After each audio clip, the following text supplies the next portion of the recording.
यह कहानी छत्तीसगढ़ के रायगढ़ जिले के देवरी डूमरपाली गांव के बाबा सत्यनारायण से जुड़ी है। बाबा सिर्फ इशारे में बात करते हैं। कहते हैं कि वे समाज की भलाई के लिए यह कठोर तपस्या कर रहे हैं। भक्ति और अंधविश्वास दोनों में बारीक फर्क होता है। लोगों की भलाई, प्रकृति की रक्षा का संकल्प लेकर भगवान की साधना करना भक्ति है, जबकि इसके उलट अपने स्वार्थ के लिए लोगों को भ्रमित करना अंधविश्वास। यह बाबा भक्ति का उदाहरण है। हठ योगी सत्यनारायण बाबा पिछले 25 सालों से एक ही जगह पर बैठकर तपस्या में लीन है। दैनिक क्रियाओं आदि को छोड़कर हमेशा वे उसी चबूतरे पर बैठे रहते हैं। यह जगह अब धीरे धीरे धार्मिक स्थल का रूप ले चुकी है। यह जगह है रायगढ़ से 6 किमी दूर है। सत्यनारायण बाबा 16 फरवरी 1998 से यहाँ तपस्या कर रहे हैं। वे कोई भी मौसम हो, सर्दी, गर्मी या बारिश, कभी तपस्या अधूरी नहीं छोड़ते। बाबा का जन्म रायगढ़ जिले के कोसमनारा से करीब 19 किलोमीटर दूर देवरी डूमरपाली में एक गरीब किसान दयानिधि साहू और हंसमती के घर 12 जुलाई 1984 को हुआ था। बताते हैं कि जब बाबा की उम्र 14 साल की थी, एक दिन स्कूल जाते समय उनके दिमाग में पता नहीं क्या आया कि वे रायगढ़ की तरफ निकल पड़े। इस तरह वे अपने गांव से 19 किलोमीटर दूर कोसमनारा जा पहुंचे, फिर वहीं के होकर रह गए। बताते हैं कि बाबा शिव जी के भक्त हैं। यहां आकर उन्होंने शिवलिंग की स्थापना की, फिर पूरा जीवन शिव जी को समर्पित कर दिया। बाबा के बचपन का नाम हलधर था, लेकिन पिता उन्हें सत्यनारायण कहकर पुकारने लगे थे। गांव वाले बताते हैं कि बचपन से ही बाबा शिव जी के भक्त थे। उन्होंने बचपन में 7 दिनों तक शिव जी की तपस्या की थी। इस जगह पर लोगों की भारी भीड़ उमड़ती है। लोगों का कहना है कि बाबा किसी से कुछ नहीं लेते।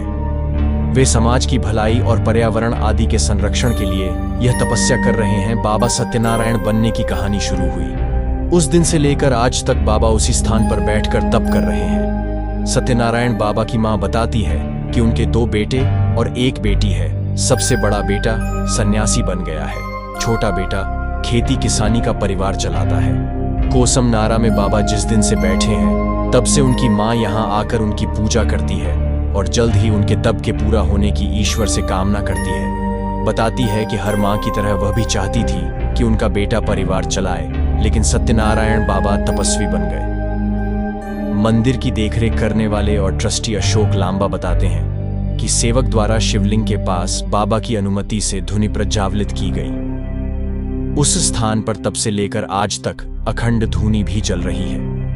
पहले बाबा जमीन पर बैठकर ही तप कर रहे थे, लेकिन भक्तों के द्वारा चबूतरा बनवाया गया तथा भक्तों के आग्रह पर बाबा अब उसी चबूतरा में ही बैठकर तप में लीन रहते हैं। बाबा की तपस्या को देखकर श्रद्धालुओं भीड़ लगातार बढ़ती गई एवं बाबा की 24 घंटे देखरेख होने लगी। वर्तमान में बाबा की ख्याति चारों ओर फैली हुई है। लोगों के चढ़ावे से जो भी रुपए कमाते हैं, उससे बाबा धाम के जीर्णोद्धार में उपयोग किया जा रहा भक्तों के लिए प्रसाद, उनके खाने की व्यवस्था और रुकने के लिए बेहतर व्यवस्था ट्रस्ट के द्वारा होता है। बाबा सत्यनारायण किसी से भी बात नहीं करते। जरूरत के मुताबिक ही वो भी इशारों से ही समझाते हैं। हर मौसम में धूप, बारिश, ठंडी में भी बाबा खुले आसमान के नीचे ही बैठे रहते हैं। यहाँ हर साल लाखों लोग बाबा के दर्शन के लिए आते हैं, सावन हो या महाशिवरात्रि। यहाँ पर भक्तों का भारी भीड़ साल भर लगा रहता है। छत्तीसगढ़, उड़ीसा और अन्य राज्यों से आए लोग बताते हैं कि इनके चमत्कार के बारे में वह सुने हैं और उसी को देखकर लोग इनके पास दर्शन के लिए आते हैं। कहते हैं कि इनके दर्शन करने से ही सारे दुख दूर हो जाते हैं और मनचाही कामना पूर्ण होती है।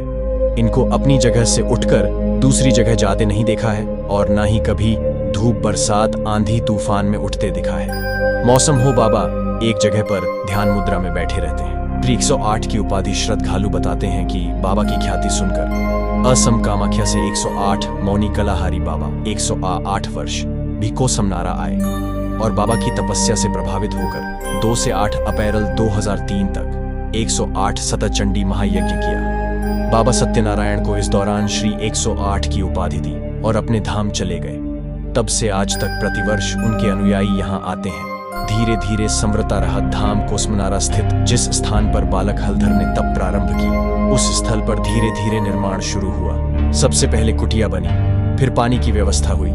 धीरे धीरे बाबा धाम अपना स्वरूप लेने लगा। पत्थरों की जगह शिवलिंग की स्थापना हो गई। धुनी की जगह हवन कुंड बना दिया गया। बाबा खेत की जमीन पर बैठे थे। भक्तों के अनुरोध पर चबूतरा पर बैठने को राजी हुए। वहीं जगत जननी अष्टभुजी दुर्गा माता मंदिर का निर्माण 2009 में पूर्ण हुआ।